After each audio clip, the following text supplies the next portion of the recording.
TSM versus Dignitas. As you said, this is the first elimination series of playoffs. We're down in that lower bracket. You know, TSM worked and grinded to get all those wins, to get into the upper bracket, to have that second life, and then they fell in the first hole and lost it. And now they're here in the lower bracket. They have no advantage over Dignitas, the 8th seed, anymore as far as their playoff run. Both of these teams would need to win 3 consecutive best of 5s to even, get to Worlds, let alone win the championship, which would require an even more difficult run than that. So both these guys would have a miracle run ahead of them if they're going to be able to do it. As the ancient saying goes, the journey of 1,000 miles begins with a single best of 5 in the loser's bracket. So let's see which one of them can manage to pull out of the trench here and get that journey started. Kicking off the bans, we got LeBlanc, we got Akali, we got Ashe, and then Caitlyn, Graves, and Azir across the board, as Dignitas will lock in a very swift Renekton here at the outset of the draft. The blind Renekton, and I do think that Broken Blade is someone who might be willing to play something a little bit more aggressive, something that could outscale or win in the side lane. We have seen him go to some of those split push style picks, and that would be interesting if they want to take that direction. Overall, it's fairly safe though. Viper, unlikely to ever really blind pick Riven, so blue side, you're not expecting them to go for something like that. I will say I am surprised that it's not a flex pick or something along those lines first pick though. The Shen coming out here for TSM. This is going to give, I think, quite a lot of flexibility. Shen set, this is the first rotation, almost guaranteed. I'm assuming this will go to Spica. There is obviously the possibility that it can go, like Kalista set bot lane or even set mid lane that we did see Bjergsen play in Game 3. But because there was so much reliance on Bjergsen to perform in their series against Golden Guardians, in his 2 Azir games, he was really keeping them in it. I don't think we would see Bjergsen going back to the set for Game 1, and I'm expecting this to mean Bjergsen on a carry, double lift on a carry, Shen can, ult to support. Maybe you get Bjergsen on something that can side lane even a little bit, and then you have that Shen plus side laner combo. You can look for 1-3-1s, you can look for aggressive plays. That can be quite effective. And on the opposite side, there it is, Olaf picked up for Dardoch. We look at Dardoch as being this kind of guy who's got to do a lot of heavy lifting for Dignitas. There's a champion you can do it on. He's only gotten Olaf 1 time this split, but it was in a win. Aphelios actually going to be the pick here. So very interesting. Aphelios to answer the Senna, has received some nerfs, still obviously scales very well, can be that big threat. A lot of it these days is just about the Infernum magic, right? Hoping you get that dream scenario where everyone is grouped up where you can AoE them. Aphelios does scale well, but, does have a weaker laning phase than the Senna. I am going to be interested to see, what the support picks are here, because I do think that TSM got torn apart in the draft as far as that bot lane 2v2 by Golden Guardians. Yes, Huhi and FBI outplayed their opponents, but they also outdrafted their opponents, and TSM didn't have answers for blind Morgana. When they banned out the Morgana and they went to the Thresh, it was an easy answer of Tahm Kench over for Dignitas.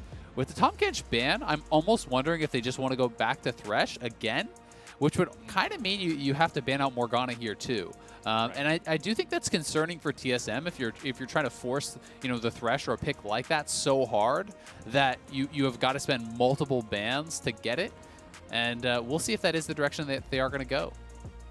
Well, Dignitas are going to ban away the Nidalee here, so they seem to believe that there is a pretty solid chance that the set is going either mid or support. And it's not actually the pick there for Spica, so they don't want to enable him to play one of those powerful carry junglers himself.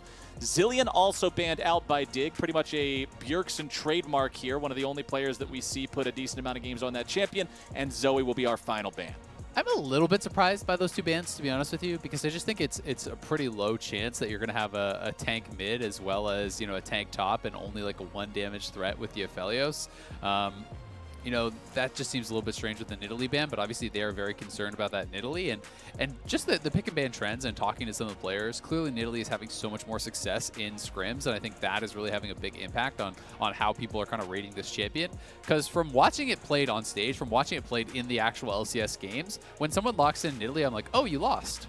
It just doesn't seem to work out very well. The champion doesn't invoke the same fear to us as spectators of stage games that it does to the players who are watching and participating in all these scrims, apparently. So either way, that fear is there. The Nidalee's banned out, and that means that Bjergsen will be piloting his Syndra. I talk about Zilean being a Bjergsen champion. Well, put all of the bombs and time shenanigans away, because Bjergsen is an absolute master on Syndra. He has put so many games on this champion throughout his career. Having him on this for game number 1 is a recipe for success here for TSM. Dignitas respond by picking up Ori in the mid lane. I feel like Syndra versus Orianna is one of the most evergreen mid matchups you will ever see in League of Legends, and Braum will round out the Dignitas squad.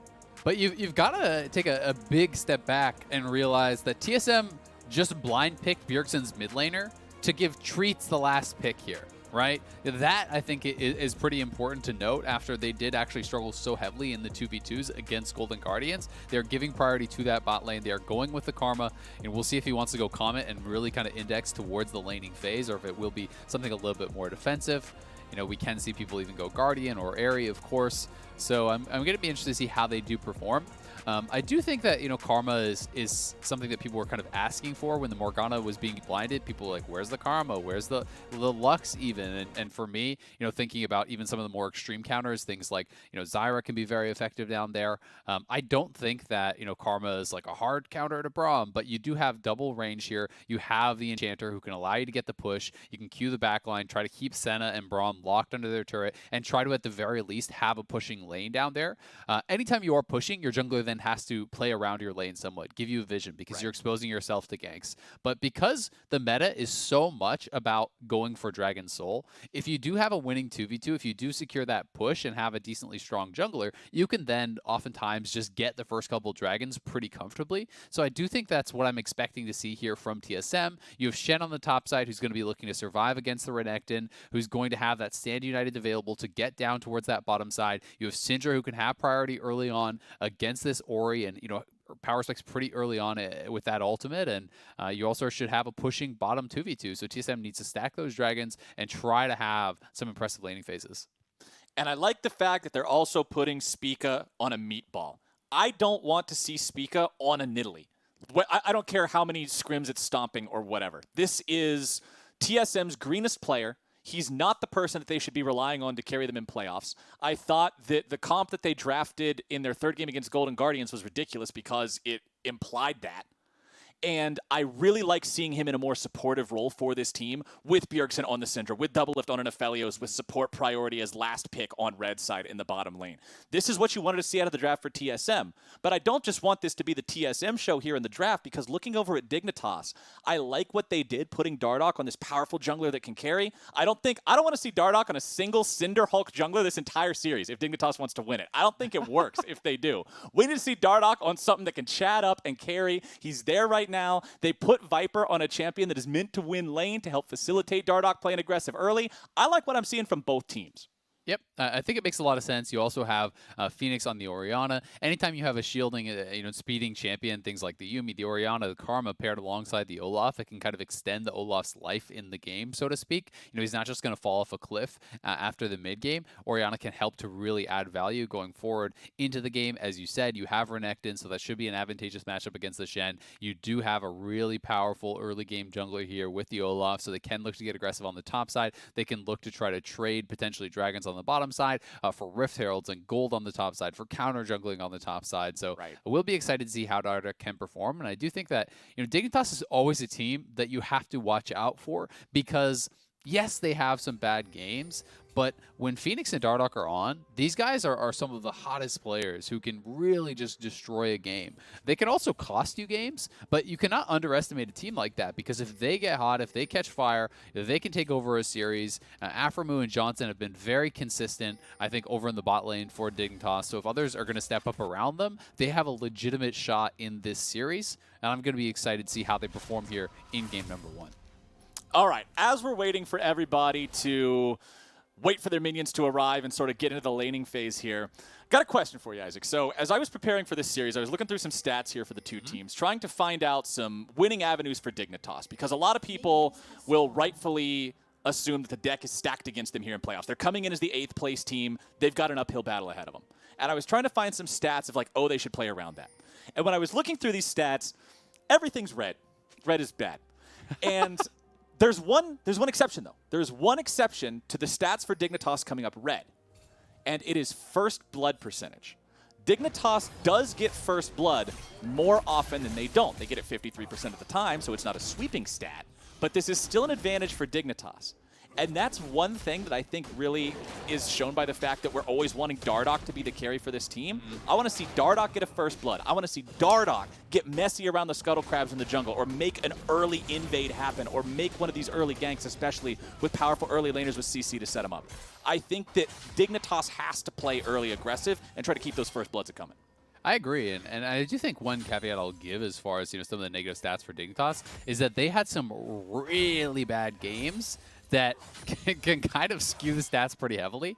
When you do look at how they perform in wins versus losses, it's a pretty stark difference, because they did have some losses where it was kind of the sit back, do nothing, and lose the game. But they have also had some incredibly dominant games, and when these players are on, when they get advantages, I do think Dardoch is an incredible jungler at playing from ahead. He really can snowball. He's always been one of those guys that I think really kind of is in the moment, and when he's feeling it, he's playing incredibly well. He can take over a game almost unlike anyone else.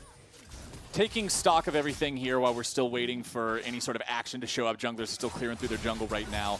I do want to point out that there is a teleport advantage and a summoner spellbook advantage for the side of Dignitas. Doublelift has gone with a cleanse in the bottom lane along with his flash, Johnson going with the TP, and then spellbooks are up on both Phoenix and Aphromoo. Now, Phoenix has teleport, so that won't matter anyway. But Aphromoo being a fourth possible teleport at some point in this game means if Dignitas has their senses about them and they're able to properly play this map in terms of a macro state, we might get to see some fancy stuff out of them here, because TSM will only have the solo laners who can port across the map to respond.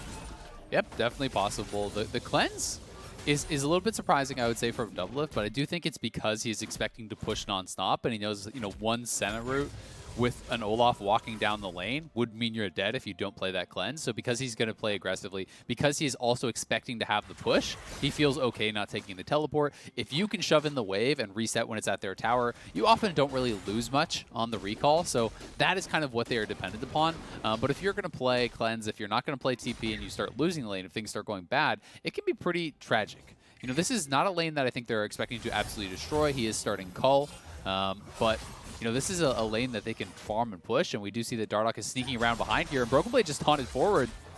Ooh. Yeah, Broken Blade, obviously he comes out on top in the trade there, but now after the fact, axe, I think. He'll need to be aware of what's going on here. Ward dropped down into the brush. Speaking now joining in. Remember, Viper is at 200 HP here at the beginning, but we're seeing exactly what Olaf is made of here in the early part of this fight. Viper tries to go in to finish off Broken Blade, but instead he's going to just be smashed into the ground. And here comes TSM. See you later. It's a double kill for Broken Blade. They're trying to clean this one up at least. Phoenix is going to grab one kill in retaliation there. Spica and Bjergsen working together to take him down. A little bit more damage will do it, but well played by Phoenix to make sure he gets a double there as things end. Viper with the TP back into the lane won't quite be able to find the damage. Bjergsen walks away, no health, no mana. It is a bloodbath on the top side. Broken Blade runs back into the lane, says, bro, did you forget he's a ninja? The sword just runs right through him. Viper teleports back in the lane, and he's got to go home. Get back to base. Go home, man. Oh my god, what a start to this game. This was looking really dicey here because Broken Blade taunted forward right as Dardoch was showing up. He's winning the 1v1, and because he got Viper so low, Viper had to back off. But then this is, honestly some pretty brave stuff here from Broken Blade because his abilities aren't cooldown. So he's actually, waiting for that Spirit's Refuge, waiting for the W to come back up. It does just as he's surviving. Then look at the flash. As he gets out right as Viper flashes in, and Viper essentially flashed straight in, and Spica grabs him, claps him together immediately for that stun, killing him off. I've got to give a lot of credit to Phoenix here, though. Phoenix was looking so doomed. I did not think he was going to be able to get an additional kill back, weaving in autos there, doing a good job with that. And then this, almost a trade kill because Bjergsen flashed as he got stunned. So that was a spell buffering there where, he's stunned on the other side of the flash, and that allowed Viper to close the gap and almost kill him off. Scattered the Weak, of course, saving Bjergsen. But in all of the craziness that does come out of that, still, it is TSM coming out on top. They got the additional kill. And the worst part is 2 kills to Broken Blade, not even an assist to Viper. So Viper got really screwed in that. He died, 2 kills went to his lane opponent, he TP'd back, and then immediately got put to base. So, he's going to be down in experience, he's going to be down on gold, and he's playing an early game champion that you want to be bullying lane. If you fall behind the Shen now, guess what? There's no point in the game where you become more useful. You want some more red stats? Because I got some red stats for you. Viper's stats throughout Summer 2020, it has not been the most phenomenal split here for Viper. The number, Azale, I want you to guess the percentage of games that Viper is ahead in CS at 15 minutes. Oh, God. 10%? 20%? You 20%? highballed it a little. 8. He is ahead in 8% of games at 15. It's actually 7.7, but I'm rounding up. I'm giving him the benefit of the doubt here. So considering his laning phase struggles so often against all different opponents, this is over the course of the entirety of Summer Split, being down like this, having his opponent get those 2 kills means even more, because this is not a player who is even normally doing so hot playing from an even state. When he has to play from a down state like this, oh my goodness, this game could turn into a top diff real quick. Yeah, it's definitely tough. Thankfully for him, it's not like he's against like a Jax or Camille who's just going to 1v9 the game.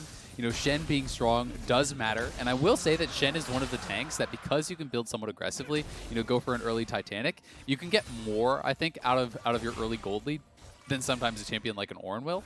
So you can kind of push your advantage in that side lane a little bit more. Obviously, you want to play proactively, and that's what I think we're going to kind of try to track here.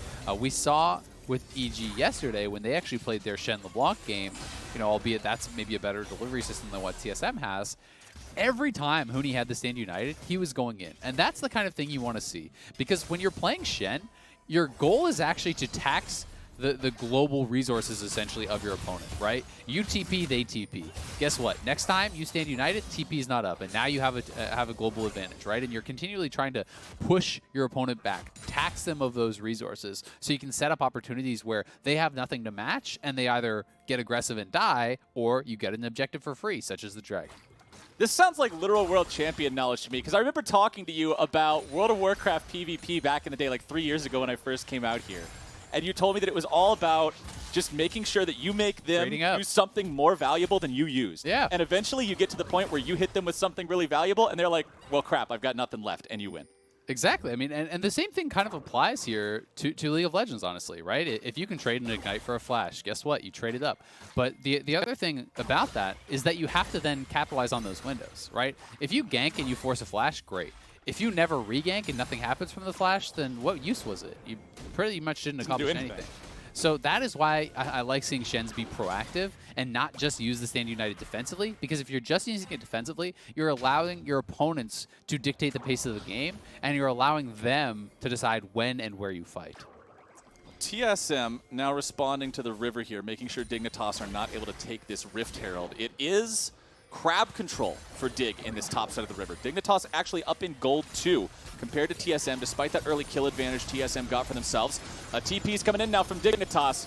Viper's gone into the ulti. Dominus is a rockin' and a rollin'. Afro moves over the wall. Double Lift in some trouble. He is exploded! Good lord, man, that damage coming through. The Rift Herald is taken by Dignitas. Double Lift is taken out of the picture, and that collapse was so well done. Very well done. And now they're up 1,000 gold. They grab the Rift Herald here too, so have the ability to cash in for even more. Double Lift just got absolutely erased, and that's one of the things that is really nice about Senna, is being able to match those global plays. It was actually even Johnson who got the killing blow from bot lane while farming down there. So it is pretty effective, and it does help to really swing things in your favor. If there are side lane plays that TSM is trying to look for, if they're trying to utilize that advantage that they have on Shen to go at the Renekton, you've always got to account for that extra damage that can come through from Senna, as well as the really big shield. And it was Afromu using a Summoner's Spellbook teleport to get in behind TSM in the pit, to teleport to the ward Dignitas had at the red. I'm so glad that I pointed out the spellbook thing. I feel like I do that every game, and half the time it doesn't even matter. But this game, Azale, this game, Afromu makes such good use of that Summoner Spellbook into a teleport early on here, and it ends up getting Dignitas some big wins. And now Afromu is up here in the top side. Johnson has come up to join him. You can see he's got the Mana Moon already completed, working on that Black Cleaver as the next item in inventory. Double Lift lower just a little bit on CS there, so honestly bot lane going pretty even, but that kill doing a good job keeping Johnson ahead here as they look for some more plate money. Still 2.5 minutes left before those plates fall. Yep, and also the fact that Doublelift moved to topside and Johnson did not meant that he was able to catch up in the farm, right? So, TSM, I think as far as the 2v2 went, things went pretty well. They did get that first dragon because they had pressure down there because Dardoch went more towards the topside, which is somewhat expected when you are playing with that Renekton. And, yeah, I mean, I agree. I think Spellbook is a really fun rune to actually watch because it's such high variance, right? It can be incredible or it can be worthless. And this is 2 level 10s versus a level 8 here. Was that just a point-blank taunt? Looked like it. Looked like it. I think Broken Blade just shortchanged his taunt there, unfortunately for him. And that would mean that the dive would get called off. Perhaps I misread that animation, but that did look like a taunt. And now it's Dignitas' turn, seeing that they were down on that bottom side, that Bjergsen is missing. They know there's multiple members down there. They're going to look actually 4v2 dive here. Bjergsen is basing. Baby. They do have double TP, but I don't know if you're going to be able to respond in time. Shelly's ready to go to tank this turret.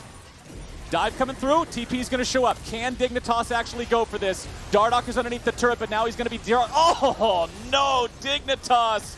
Everything goes wrong, and I mean everything. TSM coming around now for an even greater counterattack. Chilling Smite down onto the Croc. Flash away from Johnson, but here comes Broken Blade trying to make sure he's got the backup for his ally. They're underneath the turret. They're cleaning everybody up. Johnson staying alive. A little bit more damage coming out of Bjergsen. Wants to finish him off. Are you kidding? Johnson is just sidestepping everything. He dies at the very end, but he avoids enough to take Bjerg with him.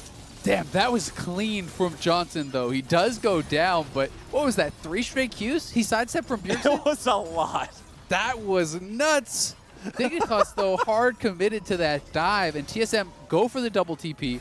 The turret isn't so low that it's just going to straight up die from the Herald, and Doublelift had a very critical flash here. You have to flash a Shockwave.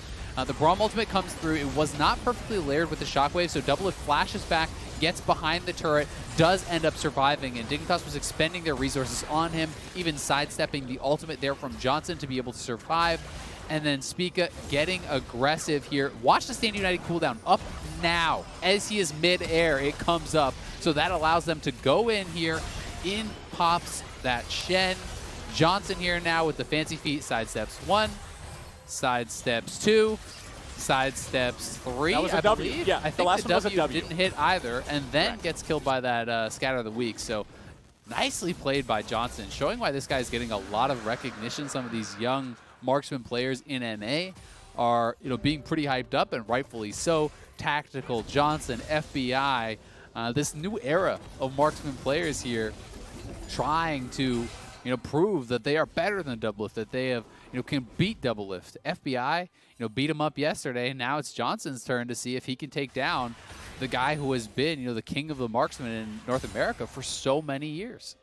It's fun to see, man. I love seeing new talent rise up and really earn their place here. But going back to that play, although Johnson played it well, the rest of Dignitas, there's some head scratching to be going on there. At the very beginning of the dive, it was actually turret aggro on Phoenix that made him have to step away and not be able to follow it up cleanly. Yeah. The Shelly summoning was a little bit off. There was just quite a few things that weren't quite on the same page. I think they were all in the same chapter at least. They knew what the homework was. They just didn't do it. To me, it felt like there was a little bit of panic when they started seeing the teleports coming in and realizing, oh God, we got to go. And then maybe a little bit of miscommunication as far as who's going to start it off, when you're going for those tower dives. But Spica's here. This could be a 2v2. Oh, baby, 2v2 breaking out. Here comes the cavalry with that big old laser across the map. And once again, it's Johnson from all the way over there in somewhere Wisconsin, shooting a laser across the country, grabbing the kill. Dignitas does end up getting themselves a 1-for-1 as top laner for top laner, but the money is on the Senna. I feel like it's so rare that as the Senna, you actually get killing blows with the ultimate. It's almost always you just get the assists for shielding your teammates. Doublelift has got to be like, come on, guys. Quit feeding Stop feeding him. Quit feeding my laner. He's farming down here in the bot lane. Doesn't go up for the Rift Herald, gets killing blow. Farming down 2v2 in the bot lane, gets killing blow. He's got a whole BF sword worth of kill money already. Like, half of this Black Cleaver is going to be paid for by his kills, and half of those kills are cross-the-map snipes. Look at his items. He is rich. He's got some current plates. Man. He's got, two and a bit with the Executioners on top of the Black Cleaver, so he's got the CDR. He has, I love it. Is stacking up that tier, and he's going to be looking pretty good. Doublelift has good farm, though, so he is going to be working towards his Hurricane, almost guaranteed. 3 melee members over on Dignitas, no reason you wouldn't go for it. Absolutely. And we'll see how they can do, because right now, a lot of the gold's in the pocket of Johnson, but you also have to look over at Bjergsen and realize this man is 5-1-2. He is playing as Syndra, I think historically his most feared champion really ever. This guy has been so good historically on Syndra. He has a 70% win rate on it, 70 games played as far as competitive goes. And that is the stuff of nightmares when he gets 5 early kills, because your Senna could get one shot if the ROM isn't there to protect him. Yeah, when you think about win rates, remember that if you've got a 55% win rate on a champion in solo queue, keep playing that champion because you're going to climb with it. You're gonna gain elo. 70% in professional gameplay is nuts. Like, that's just absolutely incredible for the amount of games this guy has put on this champion. Spellbinder now completed as well. So as he stacks up those stacks with the spammable spells in his kit, he'll be able to go for an even more powerful burst once the fight does break out. Rift Herald number 2 being picked up here by Dignitas. Looks like TSM isn't going to bother contesting this one. They're nowhere nearby, so Dig will pick that one up for free here. This game, Isaac, is still incredibly close, man. 500 gold. Separates the two squads just shy of 18 minutes here. We got the third Drake of the game coming up in about 75 seconds. And for Dignitas, this is starting to become an issue because this is Ocean Soul. That's going to be incredibly hard to deal with against a Shen and a Set and a Felios, who we've already seen quite a few interesting interactions with how he can use the Scythe Pistol and face tank everything and kill you and live. So you got to stop the stack. Maybe they can let one more go. I don't know. I think it's too risky. I feel like if you just give up 3 for free, you're betting on never getting picked, never having a dragon stolen for the rest of the game, because you got to be clean. Yeah, I mean it's just too unlikely. I feel like to really be able to count on that happening for the whole rest of the game. No mistakes essentially are allowed to be made. And Ocean Soul is so dangerous, especially with those frontliners, with Set and Shen. When it's squishy champions, you can always be like, well, you could maybe burst them down before they get the healing. You're not going to one-shot a Shen. You're not going to one-shot a tank Set, right? They're always going to get something out of that Ocean Soul, which is where it becomes incredibly difficult, where they can kind of bounce in and out of the fight and sometimes tank up a tremendous amount. But Dignitas is going to use this Rift Herald here to try to get themselves this dragon. They drop Rift, and then they use this to say, TSM, you must answer our Rift or you lose your tower. And while TSM are answering that, guess where Dignitas is? They are getting vision around the dragon. They now have positioning there. We'll see if they can get in, though. Spica is moving forward. Here we go. Bjergsen gets rooted, but Dignitas still only has 4 players here. Viper has TP to join the fight, but things could be so explosive that TP is not fast enough. Low. Spica loses half HP. Haymaker shield also spent here. Dignitas will keep TSM away. Viper's hanging out on the periphery of the fight, ready to join if need be. Has Flash to really try to close the gap onto the back line. Yeah. But doesn't look like TSM's going to do this. Johnson also has so much healing, right? They're kind of trading poke back and forth, and Spica's getting lower and lower, and Johnson's just healing everyone through all the damage that TSM actually landed. So eventually TSM ends up in this point where Spica's sitting like 30–40% health, and that's pretty dangerous.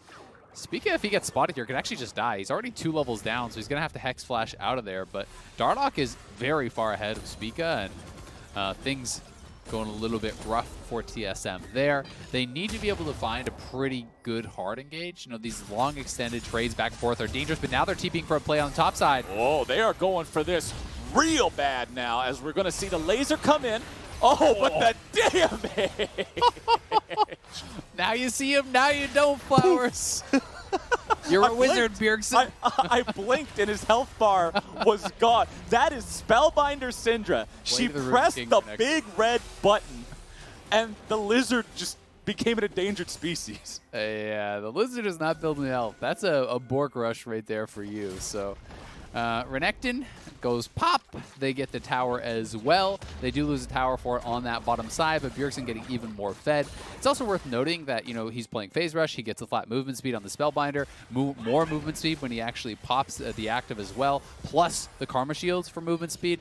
So these are all things that are going to make Dardoch's job a lot more difficult, because if you proc that phase rush and you get Karma shielded, there's a good chance that Bjergsen could just straight up, run away from Dardoch. He can't stay on top of him. So they're going to need some sort of crowd control to really be able to send him in there. But Broken Blade may catch Phoenix. Oh, nicely done there. Phoenix needed another half second on that back to actually Viper's go here, home. He's got to run. Viper's showing up, but Broken Blade's just going for the outplay. He's just trying to smack him around, forces the flash out of the enemy mid laner. Viper will try to finish this one off here, but is he even strong enough to do it? No, he's not. Viper is too far behind the curve of the game, too far behind the power level of Broken Blade. Mid lane turret taken out by TSM. Dignitas having to send both solo laners to deal with that situation that Broken Blade started. Because, I mean, Phoenix was stuck in it. Viper tried to help, it just didn't work out. Honestly, Broken Blade is doing a lot of work this game, Isaac. He is, and I've got to give him credit there for being able to outplay that. He did trade summoners, and he gets out from that 1v2. Viper did not have his ultimate, but it also kind of looked to me like Viper was worried about where the rest of TSM was. I'm not sure if he realized that all 4 of them were mid lane, that maybe thinking that Spica or someone is going to come in and actually back him up. But they may have caught Aframu here. He is tanking. Oh. He blocked the damage from the Scout of the Week, but the CC was still enough to put him in a bad spot. Stopwatch will keep him alive and allow him to disengage this Bison with another Scout of the Week there. Dardoch pops the Ragnarok, but gets absolutely nothing for it. You can see he throws up the emote. He knows that that was not the best course of action there. Yeah, it's playing for the intimidation factor. It's like, yeah, you better run. Get out. I'm going to chase you. Oh, you can run faster? All right, then. All right. Don't come back. Go back to farm. Don't come back. All right, well, back to farming he goes. He has that 2-level advantage in the jungle still, but Broken Blade also has a 2-level advantage in the top lane, which is going to be pretty impactful. And it's also really hard for this Olaf to attack the Shen because he's actually built up a lot of armor. He doesn't really have any MR, so he is going to be more vulnerable to the Orianna. But with the Sunfire plus the Tabbies, he is very tanky against both the Renekton as well as this Olaf. You also have to remember that a lot of the heavy lifting for frontline killing is going to be on Phoenix, not just because of the armor, but because it's Senna. Senna is more about the upfront burst. It is not about the continued damage. So it's important that Phoenix continues to have a good game.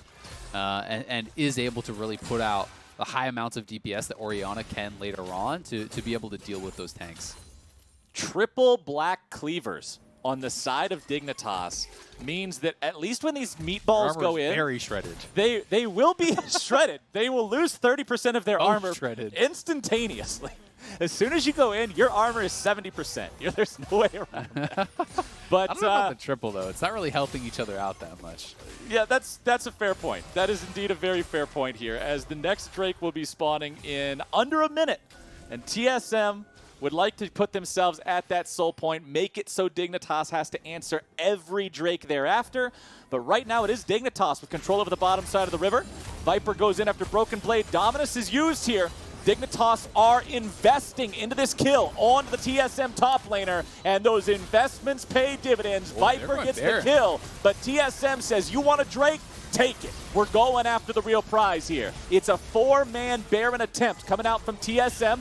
Ward over the wall from Aframu, sees what's going on. Finish. Johnson, Phoenix, and Aframu have to try to stop this one, but Baron is taken down by TSM. Very well done. They stay cool, they make the call, they get the objective. Really well done here by TSM. Yeah, you lose Broken Blade, but I don't think Dignitas was expecting TSM to just be able to straight up rush it down at this point in the game, but Bjergsen super strong. You have the shielding from Treats, and Doublelift was on the 2 items with the Chakram stacked up and just shredding through that Baron. They're also going to be able to grab this top lane tier 2.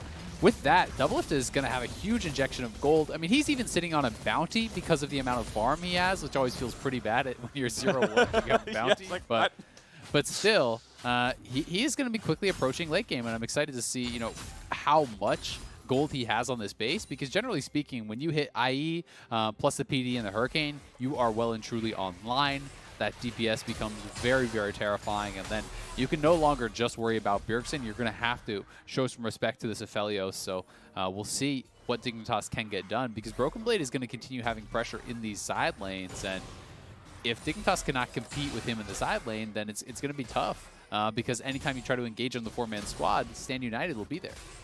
Silver lining on the Dark Cloud, Broken Blade is the one player on TSM who did not get the Baron buff. So at least that split push pressure won't be what it otherwise could if he did get it.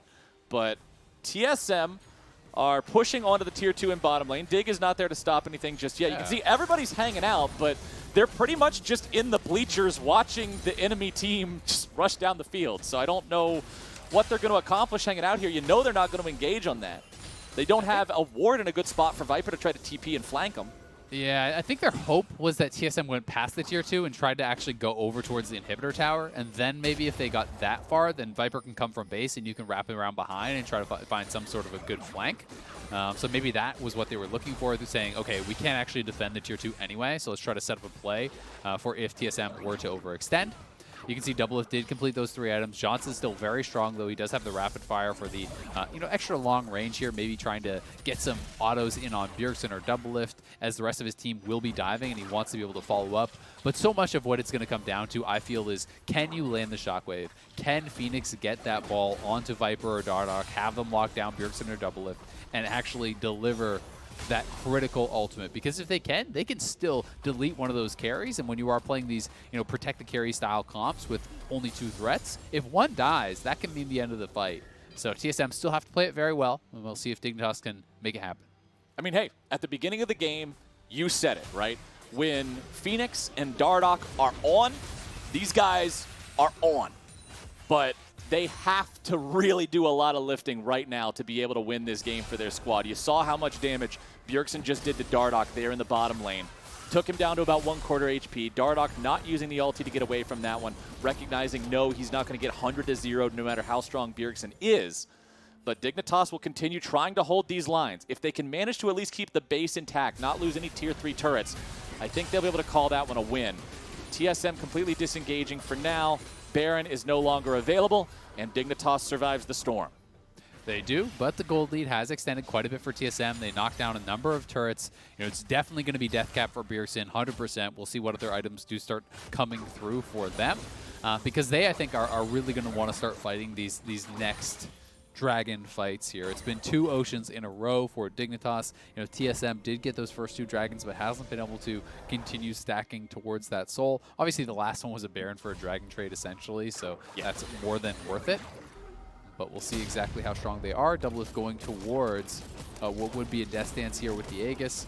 Can be very effective just picking up some of those flat resistances to deal with any sort of damage coming through. And you also have to remember that shielding becomes more effective the more resistance you have, because it is essentially just adding flat HP. And the higher your resistances are, the more each point of health is worth. So Karma becomes pretty valuable with that. Bjergsen did in fact finish the death cap, and likely working towards what would probably be a Void Staff next. And at that point, you really can threaten actually to 100 to 0 Dardoch probably, which is pretty frightening.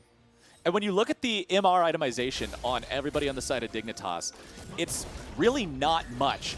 Death's Dance on Olaf, Aegis on Renekton, Mercury Treads on Phoenix, nothing on the AD carry, and now we got some trouble breaking out. Shockwave going to force the flash away from Bjergsen, but the damage onto Dardoch. The headwear is in there, the hat makes the difference, and Dignitas, run for the hills, boys! This one is a frightening, as Viper grabs a kill onto Spica there on the back end of the fight. He manages to get himself away. That is a 1-for-1. It's jungler for jungler. But TSM is in much better shape. Dignitas has no health bars, and TSM is marching over to that dragon pit. It could have been so much worse for them, though. A critical exhaust from Aphromoo as Doublelift flashed in after the Infernum ulti. It looked like he was about to clean up everybody, but the instant exhaust from Aphromoo defended him, and Aphromoo actually just swapped over to Smite. So theoretically, if TSM doesn't notice and Aphromoo can get access, there is no jungler for their team.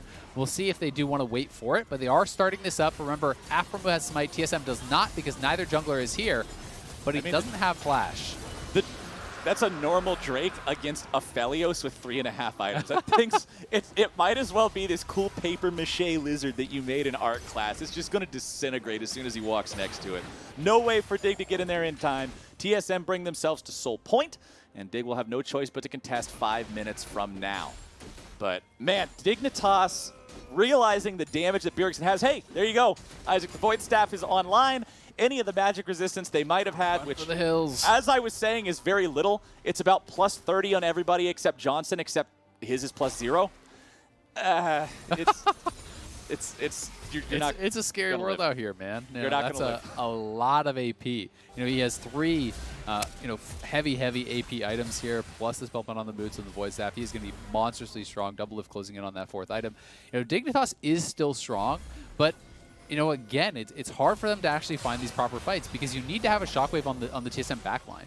And the TSM frontline is strong enough that they are not, something to just be shrugged off. You're not just insta-killing Broken Blade and Spica. So they're having trouble actually getting the Orianna ball to the backline of Doublelift and Bjergsen. And that is really what they have to do. We saw them try to go for that dive onto Bjergsen. They got a good route from Johnson over onto him.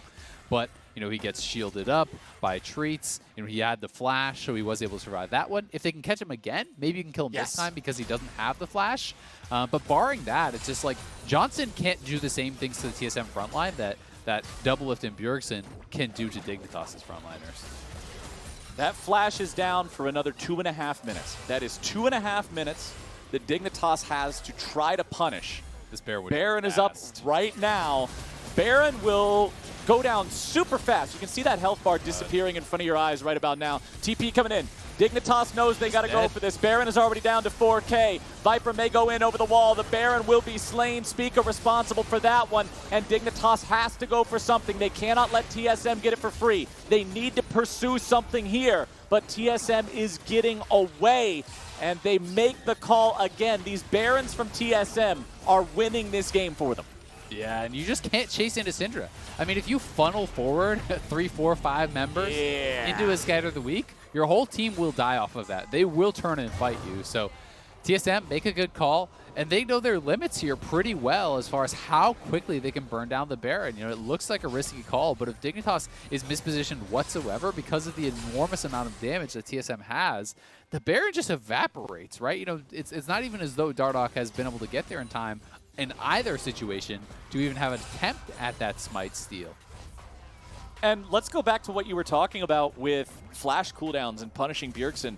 All of a sudden, TSM is superbly in control of the game once more. They've got another Baron buff. Nothing is happening on this map unless TSM says it's happening. This is a very difficult situation for Dignitas to be able to punish that window now. The Drake will not be up until Bjergsen's flash is already ready. Yeah. So unless TSM overextends, unless TSM says, no, we're fine with fighting without Bjergsen's flash, I don't see a world where Dignitas can punish that. Yeah, it becomes very, very difficult unless you can find some sort of a flank, but they have no deep wards. There's no real options for TPs. So as long as TSM play it slow, play it smart, they should not be in much trouble. Bjergsen is coming over. Phoenix and Johnson have got to be careful here. In goes the Stand United. Staying on the other side of the terrain, Bjergsen keeping himself safe. Taunt comes through, damage goes out, Phoenix goes gold. The stasis will only keep him alive for a moment as Bjergsen is now on a killing spree, and with the Dignitas mid laner dead, TSM sees their opportunity to go in. Exactly. What is Johnson going to do against a Baron up minion wave and a 5-man TSM push? Bottom lane inhibitor turret is gone, and TSM is on to the inhibitor itself. I fully expect this to be game. Dignitas will do everything they can to prevent that, but the redemption coming down to keep the health bars locked and loaded. Bjergsen just decided Afromoo doesn't get to play League of Legends anymore. He will press the delete key on him as well. Control and alt not even necessary. League of Legends is not being played by Dignitas anymore. TSM pushing for the win on the last Nexus turret. Broken Blade leading the charge. Bjergsen looking for some damage here. He's very low on mana, but it does not matter. The Nexus will drop, and it was a close game for a long time, but TSM will take game one. Good start here for TSM. A lot of credit deserved, I think, by the solo laners here from TSM. Broken Blade critical in some of those early skirmishes. Bjergsen being the recipient of a lot of kills and really made Dignitas pay for giving them over to him. It was kind of, we talked earlier in the game, these two different members getting fed, Bjergsen and Johnson just wasn't in a position to really take over in that same way because Senna really does struggle to actually kill off frontline, and that is one of the reasons that people struggle sometimes to fit things like Senna and Jhin into a lot of team compositions, because they are not good at killing frontline, and TSM drafted heavily for that. You have two shielded up frontliners who are running at the Senna, really making Johnson struggle, and TSM kind of had the pick of the litter. The frontliners from Dignitas were great targets, so they played it out well. They are able to take first game, but wasn't without some hiccups as Dignitas was making them work for it and did stay pretty close as far as the gold is concerned pretty much the whole way through. And at the beginning of that game, after that first big brawl on the top side, I said this game could turn into a top diff pretty quickly. And because the story of TSM for a few weeks now has been Bjergsen just stepping up and doing all this carrying and everybody else struggling, I must put praise on Broken Blade's name because this man did so much work for TSM in this game. Renekton was invisible. What did Viper accomplish that entire game? Not anything. Broken Blade was constantly drawing pressure from multiple players in all over the map wherever he was. He was always making sure he was getting taunts where they mattered. Stand Uniteds were on point. I loved how Broken Blade played this game. I want to see him continue to play like that for the rest of this series. I want to continue to see him play like that for the rest of the playoffs. And I want to see him play more Shen. I think that that was really, really good from Broken Blade. If they can keep that up, TSM will be looking good. They will, but Dignitas, they've got to turn the corner here. We have to see some better performances from them. I think Dardoch played well. He got very far ahead, but it is time for us to step away. When we return, the State Farm Analyst Desk will break down that win.